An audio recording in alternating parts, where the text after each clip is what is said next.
GeekWaresASMR. My name is Sean. I'm not the head geekling, but I'm close enough. Today, I want to introduce you to my personal newest series on this channel, which will be quite long, and I assume every video will at least be multiple hours long.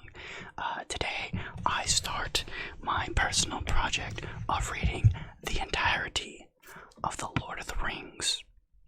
Now, some interesting facts about The Lord of the Rings. One, the movies are great, just go see them. Those are just facts. Second fact, the actor that played Aragorn in the scene where the hobbits are taken by the orcs and he kicks the helmet and he screams in pain was legitimate because the actor actually broke his toe when he kicked the helmet, but continued to stay in character for the entire scene, which was absolutely phenomenal to me. Another fun fact is that people often think that The Lord of the Rings is a trilogy. When J.R.R. Tolkien originally wrote the series, it was actually a single volume consisting of 6 individual books, all contained in one large book, like this one. And it was 6 books instead of 3. But over time, the books were condensed down into the 3 volumes that we know of them today, which would be The Fellowship of the Ring, The Two Towers, and The Return of the King. So, just some fun facts for you. But without ado, let's go ahead and get started. This is the prologue to Book 1, which is not The Fellowship of the Ring. Oh, I'm sorry, actually it is. It's the first book of The Fellowship of the Ring. So, here we go. What?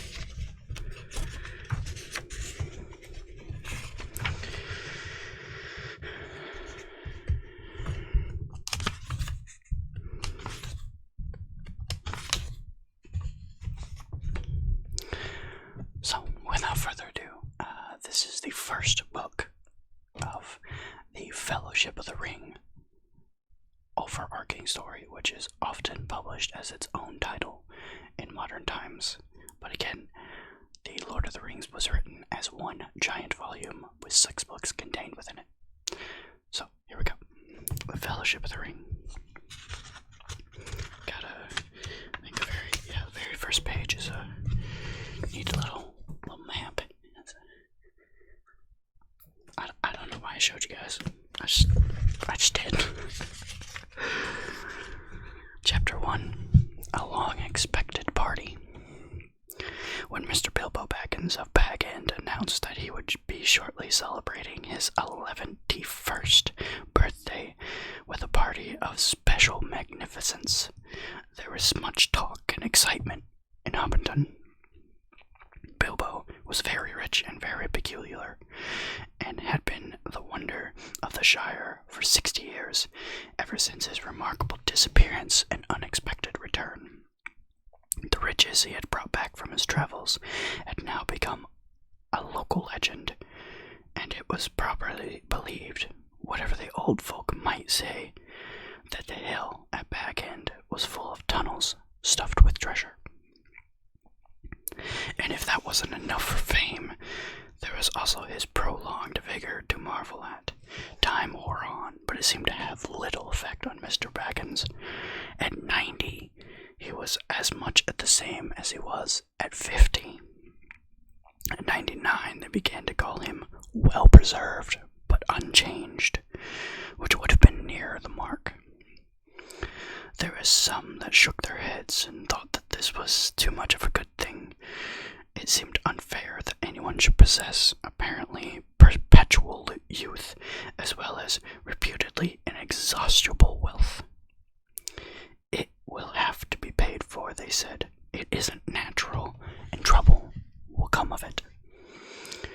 But so far trouble had not come, and as Mr. Baggins was generous with his money, most people were willing to forgive him his his oddities and his good fortune, he remained on visiting terms with his relatives, except of course the Sackville Bagginses, and he had devoted admirers among the hobbits of poor and unimportant families. But he had no close friends until some of his younger cousins began to grow old. The eldest of these, and Bilbo's favorite, was young Frodo Baggins. When Bilbo was 99, he adopted Frodo as his heir and had brought him to live at Bag End. And the hopes of the Sackville Bagginsons were finally dashed. Bilbo and Frodo happened to have the same birthday, September 22nd. "You had better come and live here, Frodo, my lad," said Bilbo one day, "and then we can celebrate our birthday parties comfortably together." At that time, Frodo was still in his tweens, as the hobbits called the irresponsible 20s between childhood and the coming of age at 33. 12 more years passed.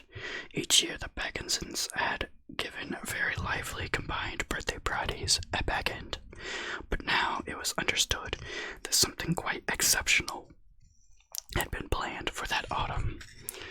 Bilbo was going to be 111, or 111, a rather curious number, and a very respectable age for a hobbit.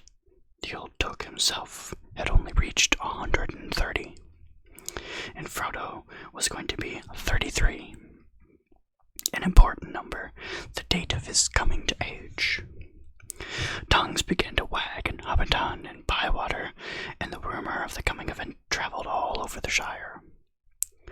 The history and the character of Mr. Bilbo Baggins became once again the chief topic of conversation, and the older folk suddenly found the reminiscences in welcome demand. No one had a more attentive audience than old Ham Gamgee, commonly known as the Gaffer. He held forth the Ivy Bush, a small inn on the Bywater Road, and he spoke with some authority, for he had tended the garden at Bag End, and he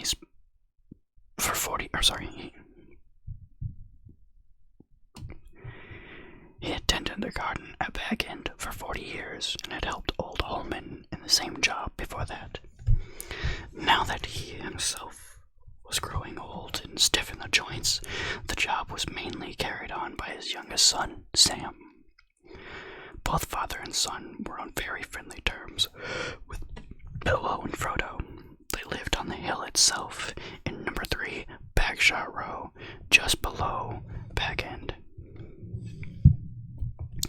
A very nice, well-spoken, gentle hobbit is Mr. Bilbo, I've always said, the Gaffer declared, with perfect truth, for Bilbo was very polite to him, calling him Master Hamfest, and consulting him constantly upon the growing vegetables in the matter of roots, especially potatoes.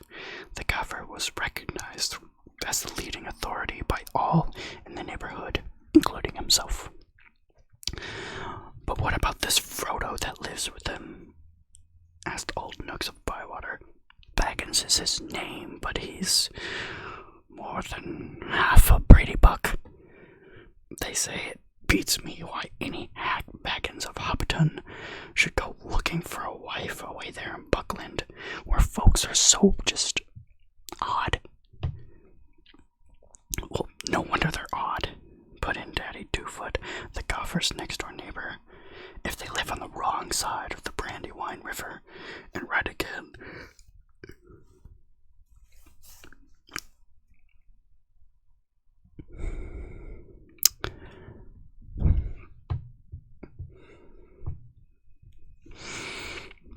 They live on the wrong side of the Brandywine River and right again the old forest. There's a dark, bad place if half the tales be true. "You're right, Dad," said the Gaffer.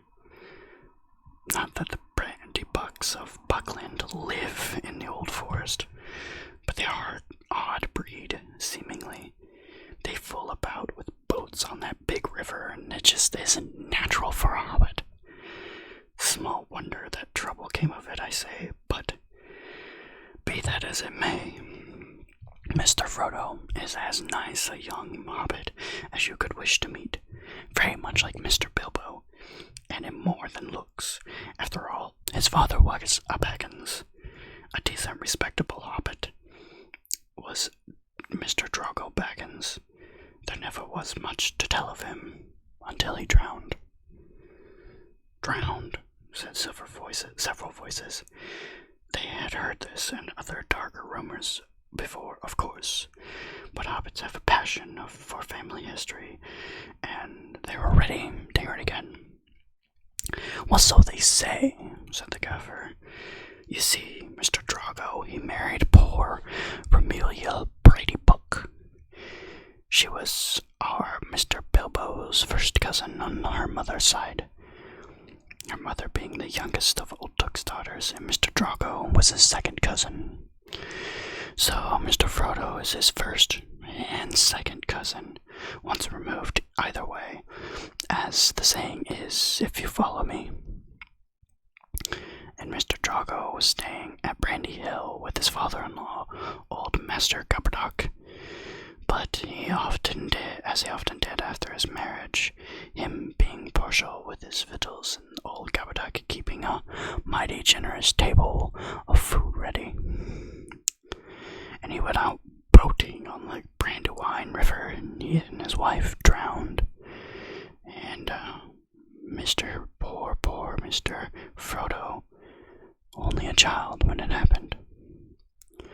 I've heard they went on the water after dinner in the moonlight, said Old Nooks, and it was Drogo's weight that sunk the boat. And I heard she pushed him in, and he pulled her in after him, said Sandyman. You shouldn't listen to all you hear, Sandyman, said the Gaffer, who did not much like the miller. There isn't no call to go off talking and pushing and pulling. Boats are quite tricky enough for those who sit still without looking further for cause of trouble. Anyway, there was this Mr. Frodo left, an orphan, stranded, as you might say, among those odd Bucklanders, being brought up anyhow in Brandy Hall. A regular warren by all accounts. Old Master Gupperdock never had fewer than a couple hundred relations in the place.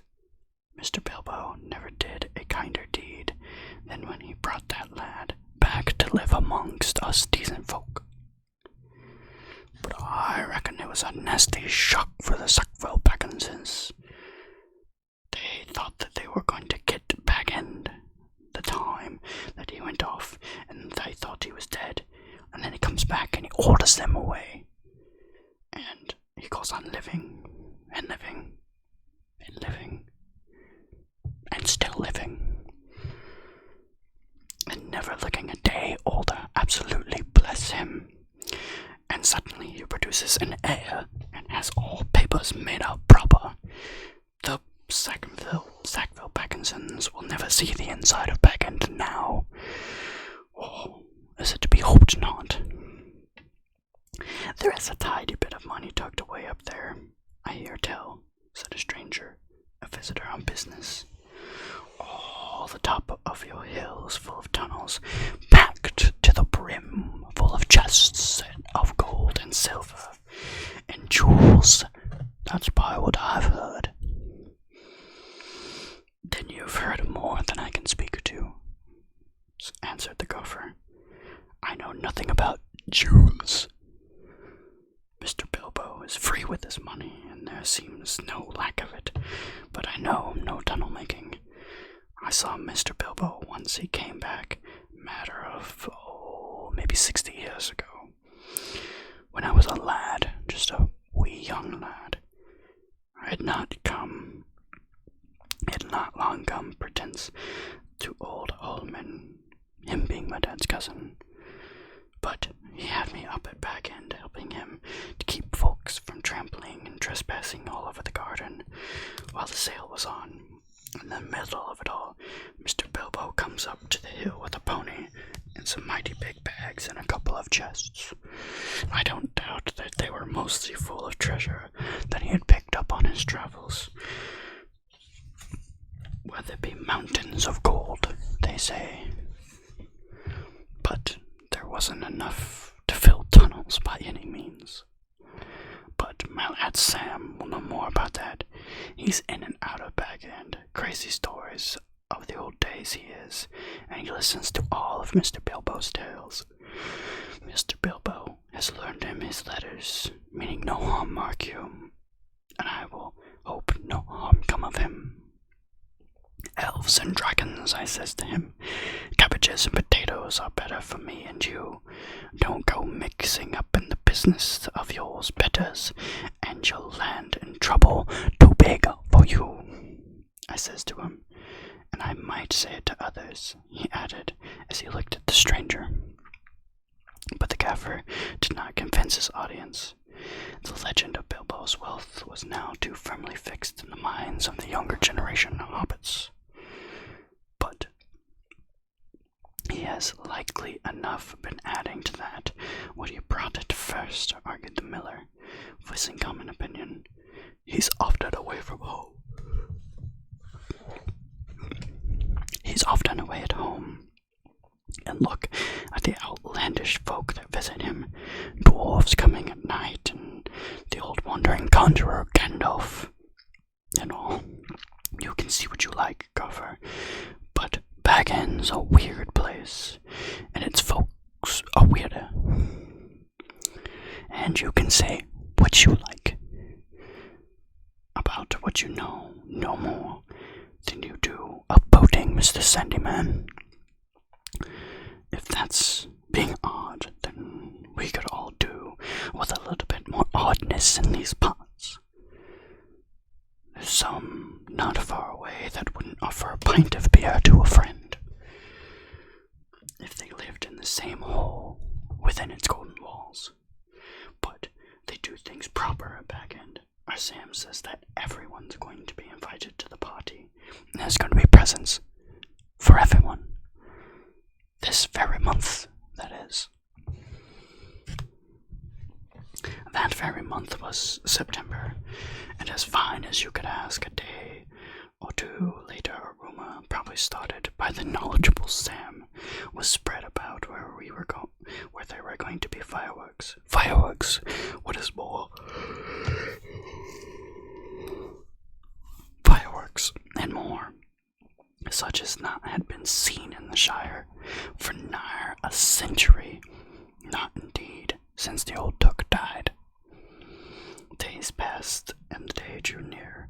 An odd-looking wagon, laden with old-looking packages, rolled into Hobbiton one evening, toiled up on the hill to Bag End. The startled hobbits peered out their lamp-lit doors to gape at it. It was driven by outlandish folks singing strange songs, dwarves with long beards and deep hoods. A few of them remained at Bag End. At the end of the night, or at the end of the second week of September, our cart came in through Bywater from the direction of the Brandywine Bridge in broad daylight. The old man driving it was all alone. He wore a tall, pointed blue hat and had a long gray coat with a silver scarf. He had a long white beard and bushy eyebrows that stuck out beyond the brim of his hat. Small hobbit children ran after the cart, all through Hobbiton and right up to the hill. It had cargo of fireworks, as they rightly guessed.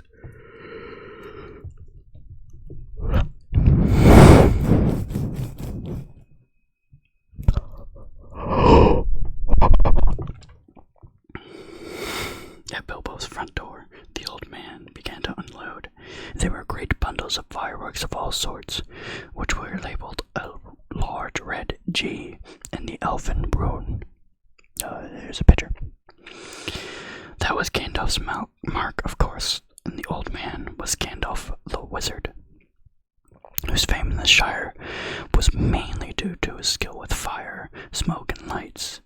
His real business was far more difficult and dangerous, but the Shire folk knew nothing about it. To was just one of the attractions at the party.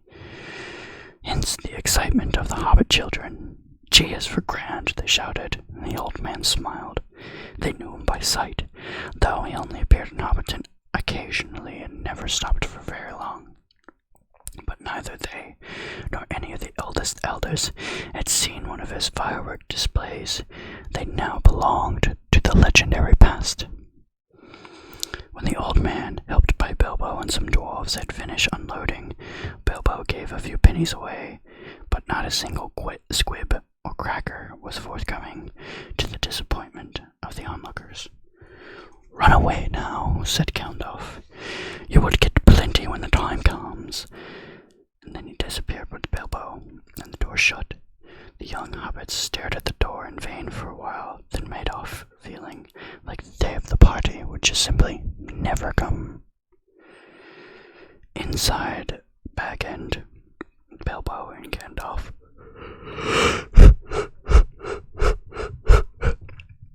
Inside Bag End, Bilbo and Gandalf were sitting at the open window of a small room, looking out west to the garden. The late afternoon was bright and peaceful. The flowers glowed red and golden, snapdragons and sunflowers and nasturtiums trailing all over the turf and peeping in the round windows. "How bright your garden looks," said Gandalf. "Yes," said Bilbo. "I am very fond of it, and I think all the dear old Shire, but I think I need a holiday." "You mean to go on with your plan, then?" "I do. I made my mind up months ago, and I haven't changed it." "Very well. It is no good saying any more. Stick to your plan, your whole plan, and mind, I hope it turn out for the best for you, and for all of us." "I hope so. Anyway, I mean to enjoy myself on Thursday, and have my little joke." "Who will laugh, I wonder?" said Gandalf, shaking his head. "We shall see," said Bilbo. The next day more carts rolled up the hill, and still more carts and more carts came. There might have been some grumbling about the dealing locally, but that very week orders began to pour out of Bag End for every kind of provision, commodity, or luxury that could be attained in Hobbiton or Bywater or anywhere in the neighborhood at all. People became enthusiastic, and they began to tick off the days on the calendar and watch eagerly for the postman, hoping for invitations. Before long, the invitations also began to pour out, and the Hobbiton post office was blocked. The Bywater post office was snowed under, and voluntary assistant postmen were called for. There was a constant stream of them going up the hill, carrying hundreds of polite variations of "thank you, and I will certainly be there." A notice appeared on the gate of Bag End: "No acceptance except on party business." Even those who had or pretended to have party business were seldom allowed inside. Bilbo was busy writing invitations, taking off answers, packing up presents, and making sure of some private preparations. Ooh, we're gonna have to cut that. Making some private preparations of his own. From the time of Gandalf's arrival, he remained hidden from view. One morning, the hobbits woke up to find a large field south of Bilbo's front door, covered with ropes and tents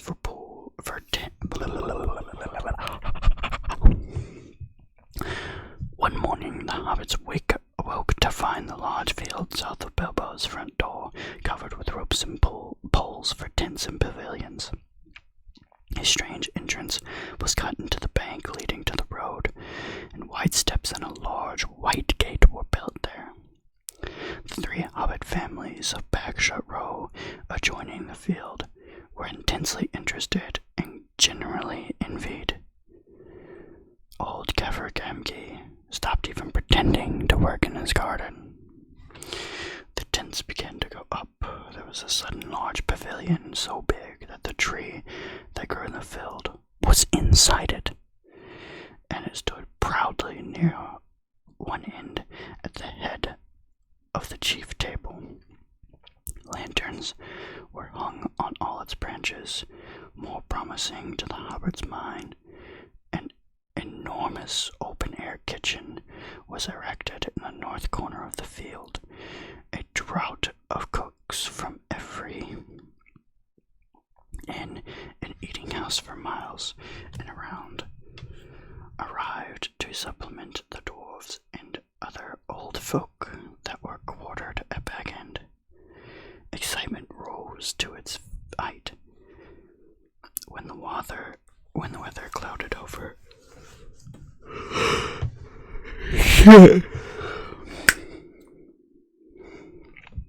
When the weather clouded over, that was on Wednesday, the eve of the party.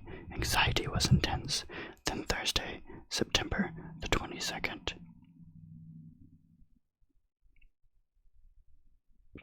Actually dawned.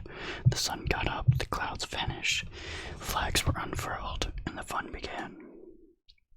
Bilbo Baggins called it a party, but it was really a variety of entertainments rolled into one.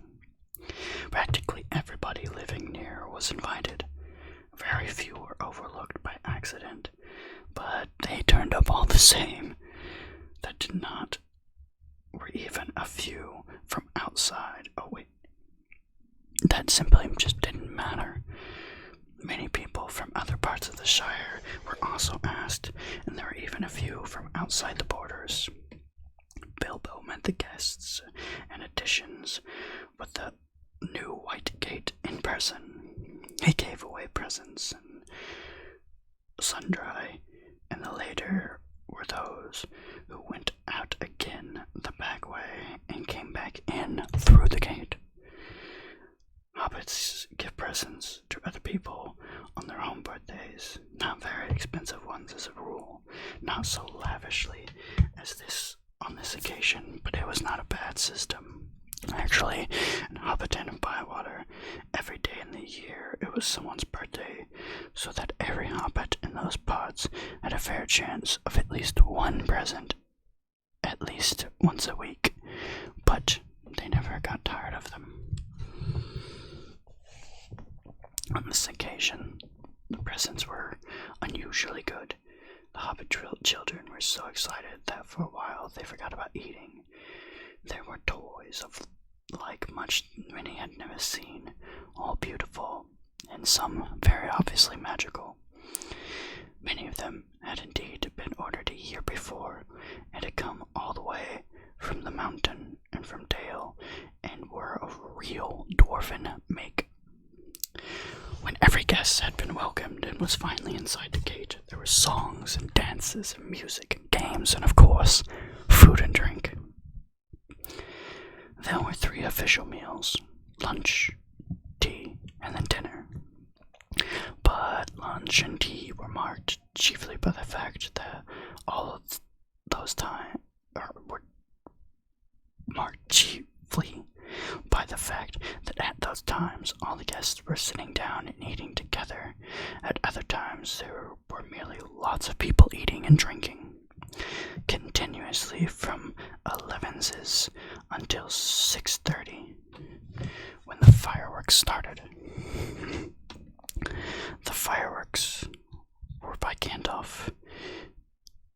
They were not only brought by him, but designed and made by him, and the special effects, set pieces, and flights of the rockets were lit off by him. But there was also a generous distribution of squibs, crackers, bag wrappers, sparklers, torches, dwarf candles, elf fountains, goblin barkers, and thunderclaps. They were all simply superb. The art of Gandalf improved with age. There were rockets like a flight of kindling birds singing with sweet voices.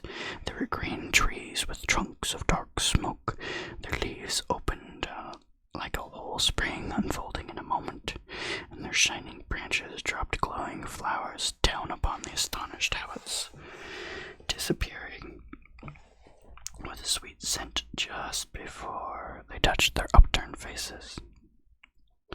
There were fountains of butterflies that flew glittering into the trees, and there were pillars of colored fires that rose and turned into eagles or sailing ships or phalanx of flying swans. There was a red thunderstorm and a shower of yellow rain. There was a forest of silver spears that sprang suddenly into the air with a yell like an embattled army, and came down again into the water with a hiss like 100 hot snakes. But there was also one last surprise in honor of Bilbo, and it startled the hobbits exceedingly as Gandalf had intended. The lights went out, a great smoke went up, and it shaped itself like a mountain seen in the distance and began to glow at the summit. It spouted green and scarlet flames, and out flew a red golden dragon. Not life-size, but terribly lifelike. Fire came from its jaws, and its eyes glared down, and there was a roar. He whizzed 3 times over the heads of the crowds. They all ducked, and many fell flat on their faces. The dragon passed overhead like a train, turned a somersault, and burst over Baywater with an absolutely deafening explosion. "And that is the signal for supper," said Bilbo. The pain and alarm vanished at once in the prostrate habits. I read this part. The prostrate hobbits leapt to their feet. Jesus fucking Christ! Cut the whole intro! "That is the signal for supper," said Bilbo. The pain and alarm vanished at once, and the prostrate hobbits leaped to their feet. There was a splendid supper for everyone, that is, except those invited to the special family dinner party. This was held in the great pavilion with the tree, and the invitations were limited to 12 dozen, a number also called by the hobbits as 1 gross, though the word was not considered proper to the use of people. And the guests were selected from all the families which Bilbo and Frodo were related, with the addition of a few special unrelated guests such as Gandalf. Many young hobbits were included and present by parental permission. For hobbits were easygoing with their children in the matter of sitting up late, especially when there's a chance of them getting a free meal. Bringing up the young hobbits took a lot of provender. There were many baggins and boffins, and also tooks and brandy bucks, and there were various grubs, relations of Bilbo Baggins's grandmother, and various chubs, connections of his took grandfather, and a selection of Burrows's bullockers, and many others of all the same. Some of these were only very distantly connected with Bilbo, and some of them had hardly even been in Hobbiton before, and they lived on the remote corners of the Shire.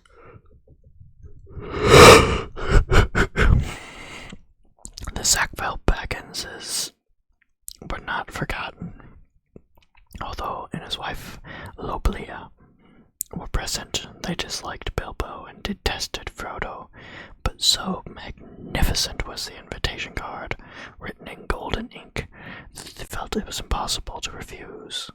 Besides, their cousin Bilbo had been specializing in food for many years, and his table had a very high reputation. All 144 guests expected a pleasant feast, though they rather dreaded the after-dinner speech of their host, an inevitable item. He was liable to drag in bits of what he called poetry, and sometimes after a glass or two would allude to the absurd adventures of his mysterious journey.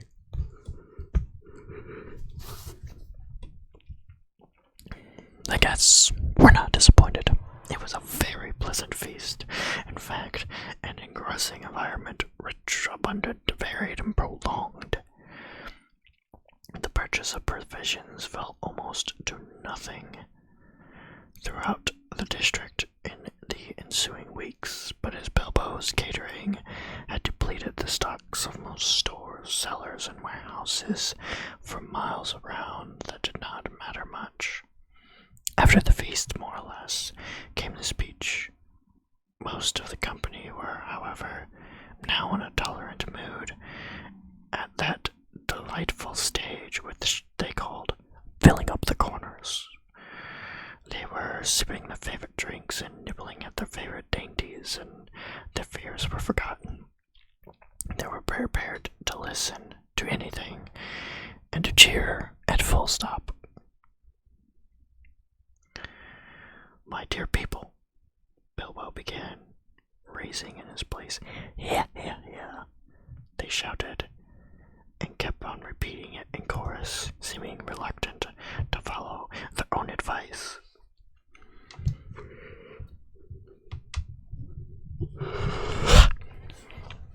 Bilbo left his place and went and stood on a chair under the illuminated tree. The light of the lanterns fell on his beaming face. The golden buttons shone on his embroidered silk waistcoat. They could all see him standing, waving one hand in the air, and the other was in his trouser pocket. "My dear Beckinses and Boffins," he began again, "and my dear Tooks and Brandy Books and Grubs and Chubs and Browses and Hornblowas, and my Boglers and Bracegirdles and Good Bodies, Brockhouses and Proudfoots, Proud Feet," shouted an elderly hobbit from the back of a pavilion. His name, of course, was Proudfoot, and well merited. His extremely large and exceptionally furry feet were both on the table. "Proudfoots," repeated Bilbo. "Also, my good Sackville Beckinsons, that I welcome back at last, back end. Today is my 111th birthday.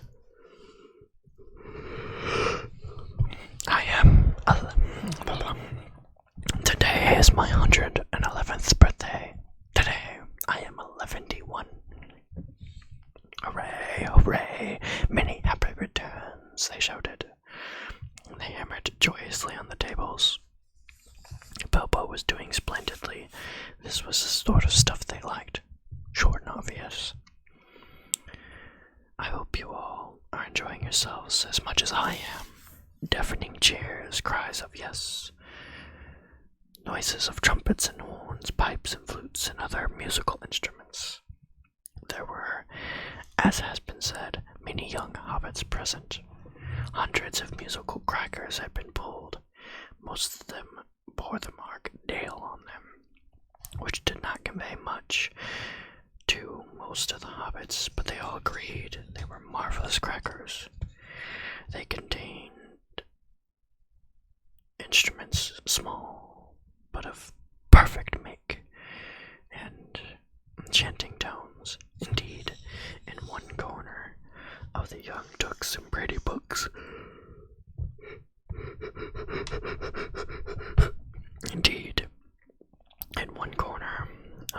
some of the young Tooks and Brady Bucks, supposing Uncle Bilbo to have finished, since he had plainly said all that was necessary, now got up into an impromptu orchestra and began a merry dance tune. Master Eviard, Took, and Miss Melliot Bradybook got up on a table with bells in their hands, began to dance the Springle Ring, a pretty dance, but rather vigorous. Mr. Bilbo had now finished. Seizing a horn from a youngster nearby, he blew 3 loud hoots. The noise subsided. "I shall not keep you long. I've called you all together for a purpose. Indeed, actually, for 3 purposes. First of all, to tell you that I am immensely fond of you all, and that 11 years is too short a time to live amongst such excellent and admirable hobbits." A tremendous outburst of approval. "I don't know half of you as well as I should like, and I like less than half of you as well as you deserve. That was unexpected and rather cruel. There was some scattered clapping, but most of them were trying to work it out and see if it came to a compliment or insult. Secondly, to celebrate my birthday, I should say our birthday, for it is, of course, also the birthday of my heir and nephew Frodo. He comes of age and into his inheritance today. Some clapping from the elders and some loud shouts of Frodo, Frodo, jolly old Frodo from the juniors. The Sackville Beckinsons scowled and wondered what was meant by coming into his inheritance. Together we score 144. Your numbers were chosen to fit this remarkable total. One gross, if I may use the expression. No cheers. This was ridiculous. Many of his guests, and especially the Sackville Beckinsons, were insulted, feeling sure that they had only been asked to fill up the required number. Feels good, like goods in a package. One gross indeed, a vulgar expression.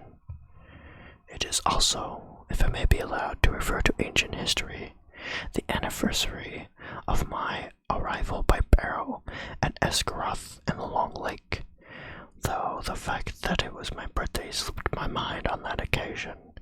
I was only 51 then, and birthdays did not seem so important. The banquet was very splendid, however, though I had a bad cold at the time, I remember, and could only say, "Thank you very much." And now I repeated correctly, "Thank you very much for coming to my little party."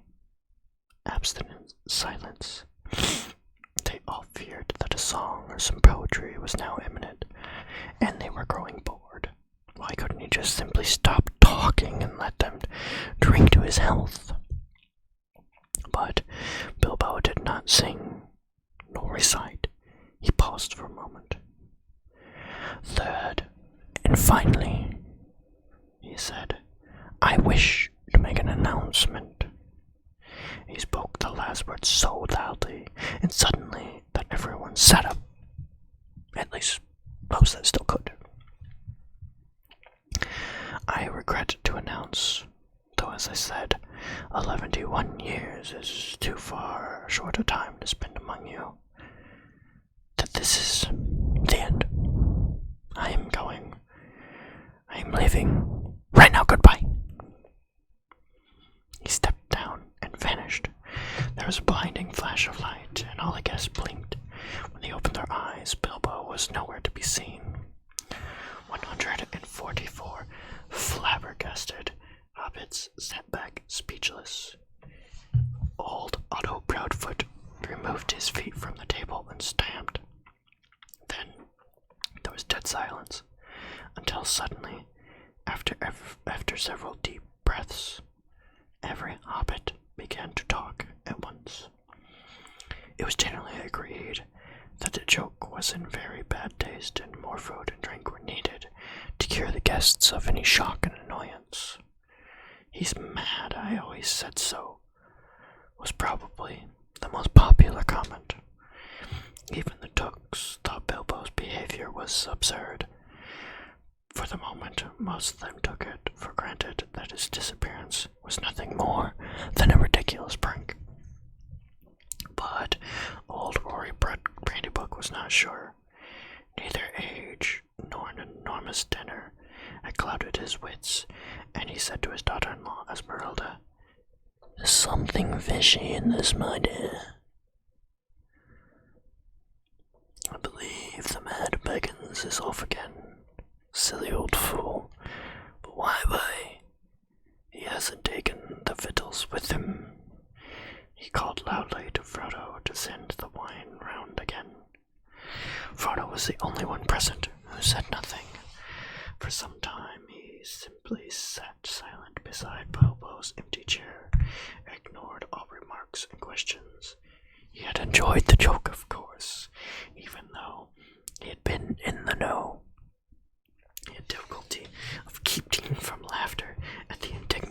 surprise of the guests, but at the same time he felt deeply troubled. He realized suddenly that he loved the old hobbit dearly. Most of the guests went on eating and drinking, discussing Bilbo Baggins' oddities, past and present. But the Sackville Bagginsons were already embroiled in wrath. Frodo did not want to have any more to do with the party, or with the Sackville Bagginses. He gave orders for more wine to be served. Then he got up, drained his own glass silently to the health of Bilbo, and slipped out of the pavilion.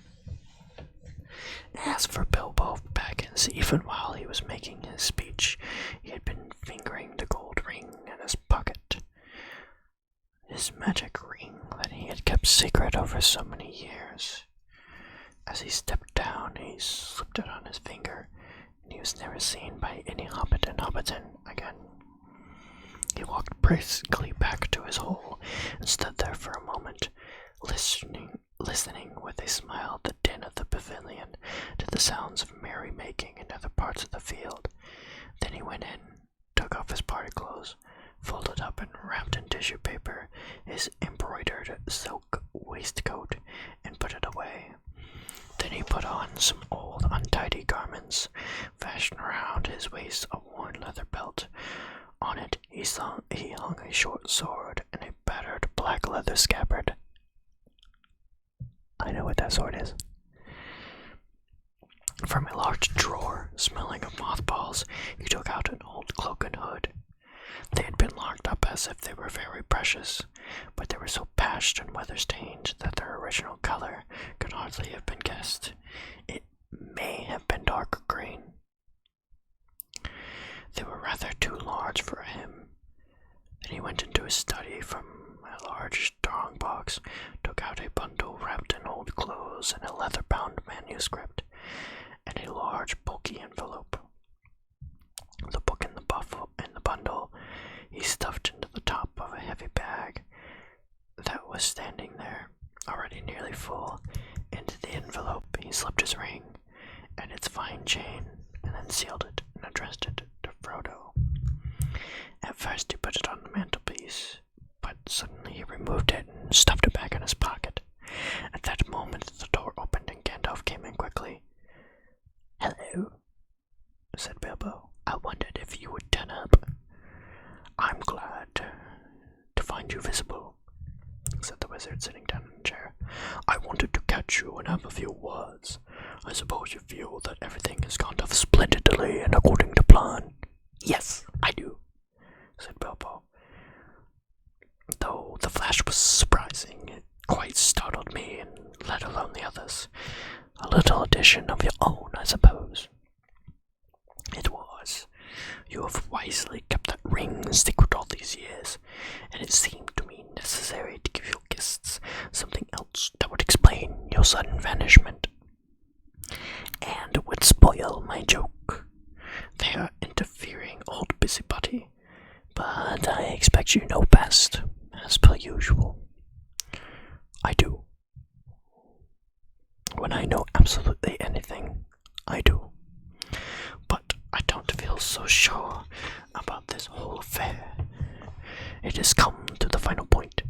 You have had your joke, and you have alarmed or offended most of your relations, and given the whole Shire something to talk about for 9 days. And given the whole Shire something to talk about for 9 days, or 99 days more likely. Are you going any further?" Yes, I am. I feel I need a holiday. A very long holiday, as I've told you before. Probably a permanent holiday. I do not expect I shall return. In fact, I don't even mean to. I have made all necessary arrangements. I am old, Gandalf. I don't look it, but I am beginning to feel in my heart of hearts. Well preserved, indeed. Why, I feel all thin, sort of stretched, if you know what I mean. Like butter that has been scraped over entirely too much bread. This can't be right. I need a change or something. Gandalf looked curiously and closely at him. "No, it does not seem right," he said thoughtfully. No, after all, I believe your pain is probably your... No, it does not seem right, Gandalf said thoughtfully. No, after all, I believe your plan is probably the best. Well, I've made up my mind anyway. I want to see mountains again, Gandalf. Mountains. And then find somewhere where I can rest in peace and quiet without a lot of relatives prying around and a string of confounded visitors hanging on the bell. I might find somewhere where I can finish my book. I have thought of a nice ending for it. And he lived happily ever after, even to the end of his days. Gandalf laughed. I hope he will, but nobody will read the book however it ends. Oh, they may, in years to come. Frodo has read some of it already. As far as it has gone, you'll keep an eye on Frodo, won't you? Yes, I will. 2 eyes, as often as I can spare them. He would come with me, of course, if I asked him. In fact, he offered once just before the party, but he doesn't really want to yet. I want to see the wild country again before I die, in the mountains, but he is still in love with the Shire, with the woods, with fields, and the little rivers. He ought to be comfortable here. I am leaving everything to him, of course, except a few odds and ends. I hope he will be happy when he gets used to being on his own. It's time he was his own master. Everything, Gandalf said. The ring as well. You agreed to that, you remember? Well, yes, I suppose so. Where was it? In an envelope, if you must know. There, on the mantelpiece. Oh, well, no, here it is, in my pocket. He hesitated. Isn't that odd? No. Yet, after all, why not? Why shouldn't it stay there?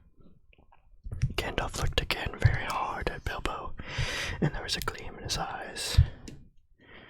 I think, Bilbo, he said quietly, I should leave it behind. Don't you want to? Well, yes. Well, no. Now it comes to it, I don't like parting with it at all, I may say, and I don't really see why I should. Why do you want me to?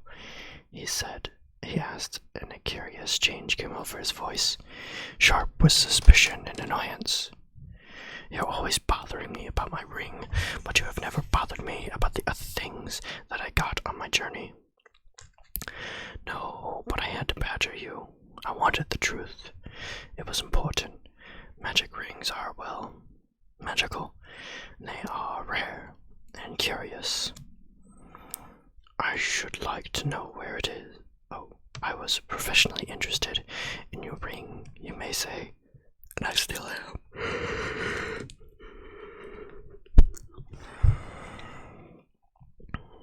I should like to know where it is if you go wandering again. Also, I think you have had it quite long enough. You won't need it anymore, Bilbo, unless I am quite mistaken. Bilbo flushed, and there was an angry light in his eyes. His kindly face grew hard. Why not? He cried. And what business is it of yours, anyway? To know what I want to do with my things. It is my own. I found it. It came to me. Yes, said Gandalf, but there's no need to get angry. If I am, it is your fault, said Bilbo. It is mine, I tell you. My own. My precious. Yes, my precious. The wizard's face remained grave and attentive. Only a flicker in his deep eyes showed that he was startled and indeed alarmed. It had been called that before, but not by you. But I say it now, and why not? Even if Gollum said the same once, it's not his now, but mine, and I shall keep it, I say. Gandalf stood up. He spoke sternly. You will be a fool if you do, Bilbo. You make that clear with every word you say. It has got far too much hold on you. Let it go, and then you can go yourself and be free. I'll do as I choose, and I'll go as I please. Now, my dear Hobbit, said Gandalf, all your long life we've been friends, and you owe me something. Come, do as you promised, and give it up. Well, if you want my ring yourself, say so, but you won't get it. I won't give my precious away, I tell you. His hand strayed to the hilt of a small sword. Gandalf's eyes flashed. It will be my turn to get angry soon. If you say that again, I shall. Then you will see Gandalf the Grey uncloaked. He took a step towards the hobbit, and he seemed to grow tall and menacing, his shadow filling the little room. Bilbo backed away to the wall, breathing hard, his hand clutching at his pocket. They stood for a while, facing one another.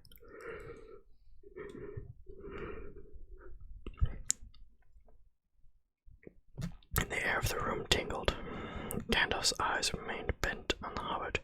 Slowly his hands relaxed, and he began to tremble. I don't know what came over you, Gandalf. You've never been like this before. What's it all about? It is mine, isn't it? I found it. Gollum would have killed me if I hadn't kept it. I'm not a thief, whatever he said. And I never called you one, Gandalf answered. And I'm not one either. I'm not trying to rob you, but to help you. I wish you would trust me as you used to. He turned away, and the shadow passed. He seemed to dwindle again into an old gray man, bent and troubled. Bilbo drew his hands over his eyes. I am sorry, but I feel so odd, and yet it would be a relief, in a way, to not be bothered with it anymore. It has been growing on my mind lately. Sometimes I felt it like it was an eye looking at me, and I'm always wanting to put it on and disappear. Don't you know, or wondering if it is safe, and pulling it out to make sure. I tried locking it up, but I found I couldn't rest without it in my pocket. I don't know why, and I don't seem to be able to make up my mind. Well, then trust mine, said Gandalf. It is quite made up. Go away. Leave it behind. Stop possessing it. Give it to Frodo, and I will look after him. Bilbo stood for a minute, tense and undecided.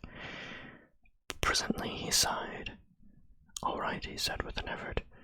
I will. Then he shrugged his shoulders and smiled rather ruefully. After all, that's what this party business was all about, really. To give away lots of birthday presents and somehow make it easier to give it all away at the same time. This hasn't made it any easier in the end, but it would be a pity to waste all my preparations, and it would quite spoil the joke. Indeed, it would take away the only point I ever saw in the affair, said Gandalf. Very well, said Bilbo. It goes to Frodo with all the rest. He drew a deep breath, and now I really must be starting, or someone else will catch me. I've said goodbye, and I don't bear to do it all over again. He picked up his bag and moved to the door. You still have got the ring in your pocket, said the wizard. Oh, well, yes, so I have, cried Bilbo. And my will and the other documents, too. You had better take it and deliver it for me. That will be safest. No, don't give the ring to me. Put it on the mantelpiece. It will be safe enough there until Frodo comes. I shall wait for him. Bilbo took out the envelope, but just as he was about to set it on the clock, his hand jerked back, and the packet fell to the floor. Before he could pick it up, the wizard stooped and seized it and set it in its place. A spasm of anger passed swiftly over the hobbit's face again. Suddenly, it gave way to a look of relief and a laugh. "Well, that's that," he said. "I'm off." They went out into the hall. Bilbo chose his favorite stick from the sand. Then he whistled. 3 dwarves came out of different rooms where they had been busy. "Is everything okay?" asked Bilbo. "Packed and labeled." "Everything," they answered. "Well, let's start then." He stepped out the front door. It was a fine night, and the black sky was dotted with stars. He looked up, sniffing the air. What fun! What fun to be off again, off on the road with the dwarves. This is what I really have been longing for years. "Goodbye," he said, looking at his old home and bowing to the door. "And goodbye to you, Gandalf. Take care. I don't care. Don't worry about me. I am as happy now as I have ever been, and that is saying a great deal. But the time has come. I am being swept off my feet at last," he added.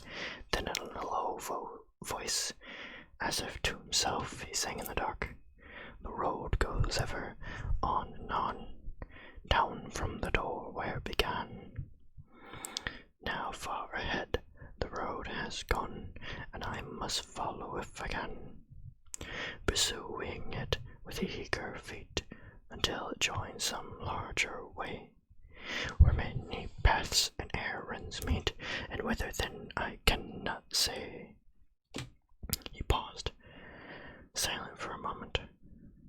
Then without another word he turned away from the lights and the voices in the fields and tents, and followed by his 3 companions, went round into his garden and trotted down the long sloping path. He jumped over a low place in the hedge at the bottom and took to the meadows, passing into the night like a rustle of wind in the grass. Gandalf remained for a while, staring after him into the darkness. "Goodbye, my dear friend, until our next meeting," he said softly, and he went back indoors. Frodo came in soon afterwards, and found him sitting in the dark, deep in thought. "Has he gone?" he asked. "Yes," answered Gandalf, "and he's gone at last. I'd hoped he'd wait until this evening, that it was only a joke. But I knew in my heart that he really meant to go.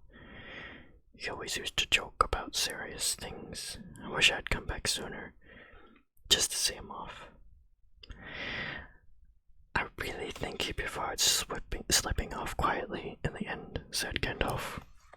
"Don't be too troubled. He'll be all right now. He left a packet for you. It's just there by the clock." Frodo took the envelope from the mantelpiece. He glanced at it, but did not open it. "You will find his will and all other documents in there, I do believe. You are the master of Bag End now, and also I fancy you'll find a golden ring." "The ring!" exclaimed Frodo. "Why has he left me that?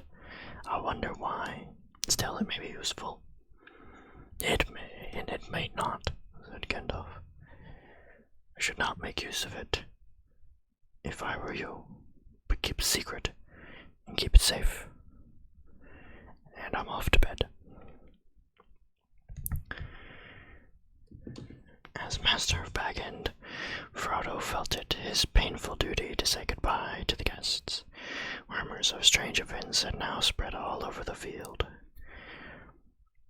But Frodo would only say, "No doubt everything will be cleared up in the morning."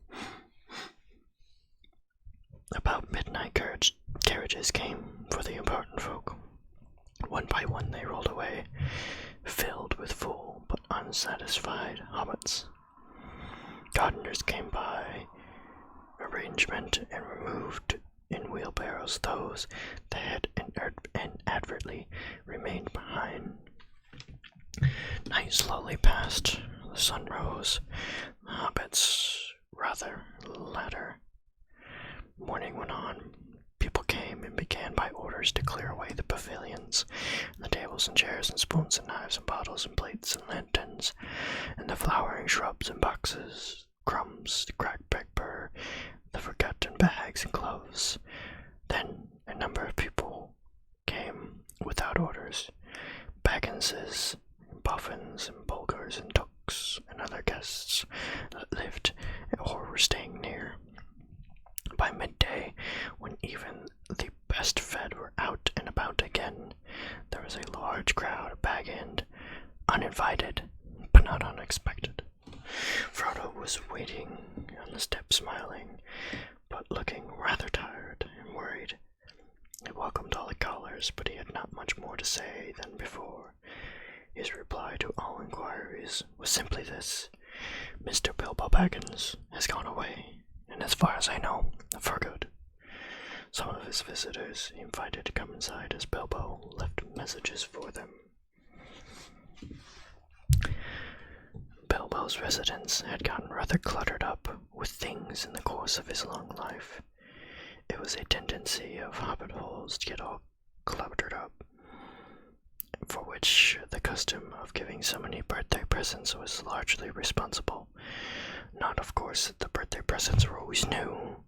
There were one or two old manthems of forgotten uses that had circulated around the district, but Bilbo had usually given new presents and kept those that he received.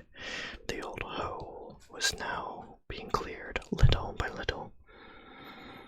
Every one of the various parting gifts had labels written out personally by Bilbo, and several had some point or some joke. But of course, most of the things were given that would be wanted and welcome. The poor hobbits, especially those of Bagshot Row, did very well. Old Gaffer got 2 sacks of potatoes, a new spade, a woolen waistcoat, and a bottle of ointment for creaking joints, and several others came and took what they will. Rory even quite forgave Bilbo and voted him a capital fellow after a first bottle. There was plenty of everything left for Frodo, and of course, all of the chief treasures, as well as the books, pictures, and more than enough furniture were left in his possession. There was, however, no sign nor mention of money or jewelry. Not a penny piece or a glass bead was given away. Frodo had had a very trying time that afternoon. A false rumor that the whole household was being distributed free spread like wildfire, and before long the place was packed with people who had simply no business there, but could not be kept out. Labels got torn off and mixed, and quarrels broke out.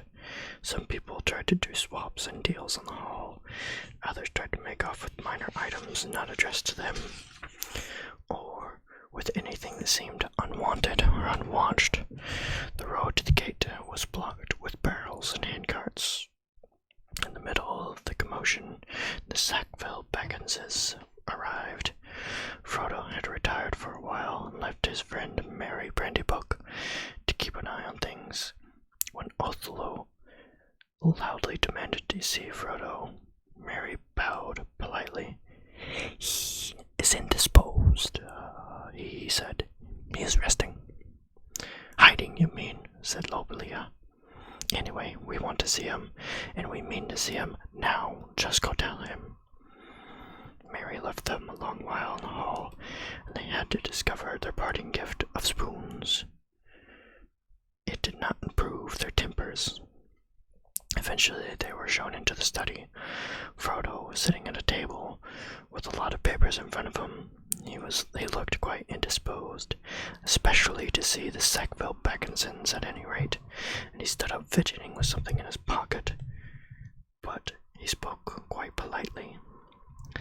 The Sackville Bagginsons were rather offensive. They began by offering him bad bargain prices, as between friends, for various valuable and unlabeled things. When Frodo replied the only things specially directed by Bilbo were given away, they said the whole affair was extremely vicious.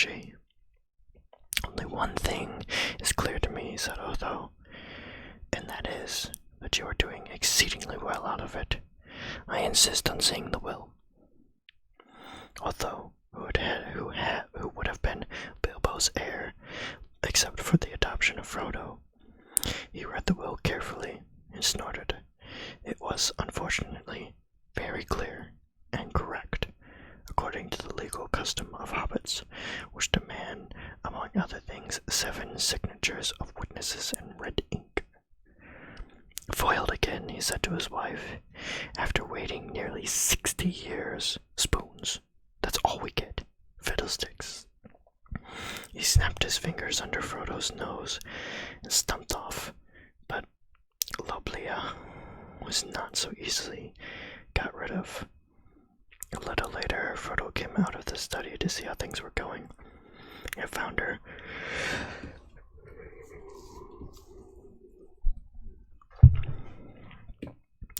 still about the place, investigating nooks and corners and tapping the floors. He escorted her firmly off the premises, after he had relieved her of several small but rather valuable articles that had somehow fallen inside of her umbrella. Her face looked as if she had been in the throes of thinking out a really crushing parting remark, but all she found to say, turning around on the step, was, "You'll live to regret it, young fella. Why didn't you go too? You don't belong here. You're not a Baggins. You're nothing but a brandy-buck." "Do you hear that, Mary? That was an insult, if you like," said Frodo, as he shut the door in her face. "It was a compliment," said Mary, "and so, of course, not true."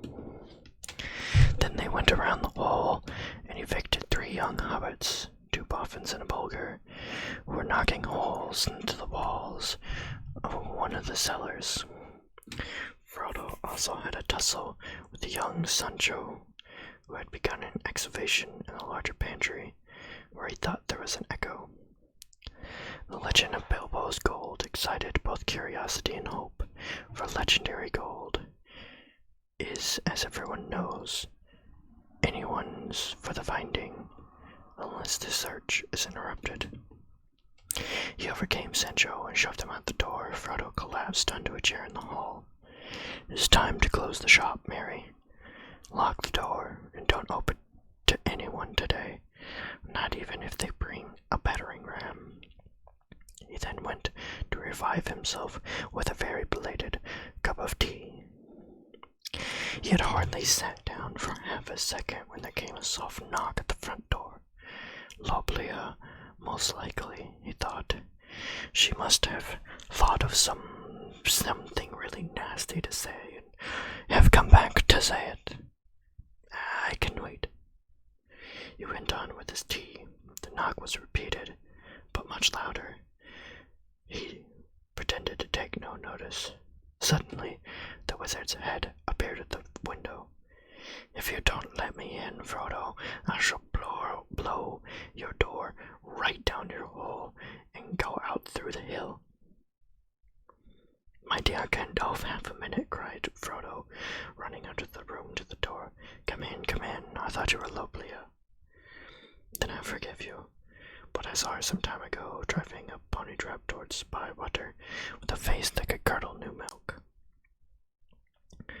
She had already nearly curdled me. Honestly, I nearly tried on Bilbo's ring. I longed to disappear today. "Do not do that," said Gandalf, sitting down. "Do be careful of that ring, Frodo. In fact, it is partly that I have come to say one last word to you." "Well, what about it?" "What do you know already?" "Only what Bilbo told me.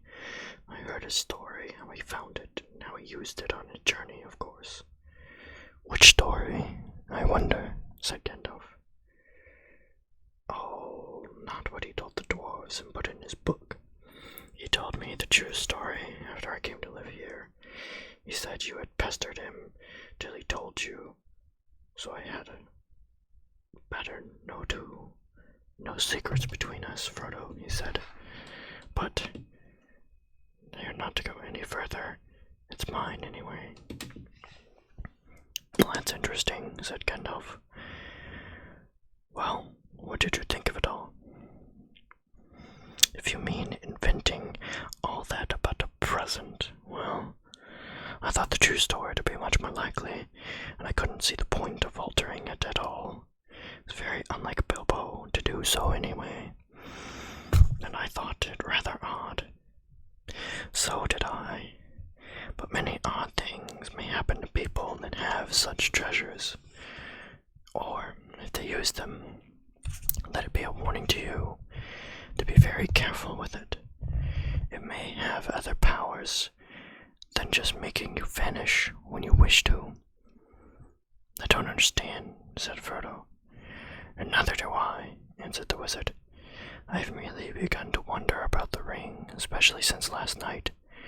But there's no need to worry.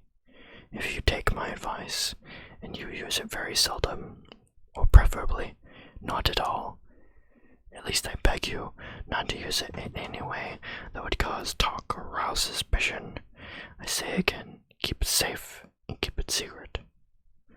You are very mysterious. What are you afraid of? I'm not certain, so I will say no more. I may be able to tell you something when I get back. I am going off at once, and this is goodbye for the present. He got up at once. At once, cried Frodo. Why, I thought you were staying on for at least a week. I was looking forward to your help. I did mean to, but I had to change my mind. I may be away for a good while, but I will come see you again as soon as I can. Expect me when you see me. I shall slip in quietly.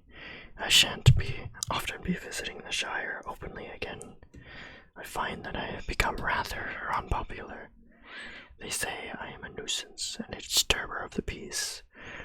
Some people are actually accusing me of spiriting Bilbo away, or even worse.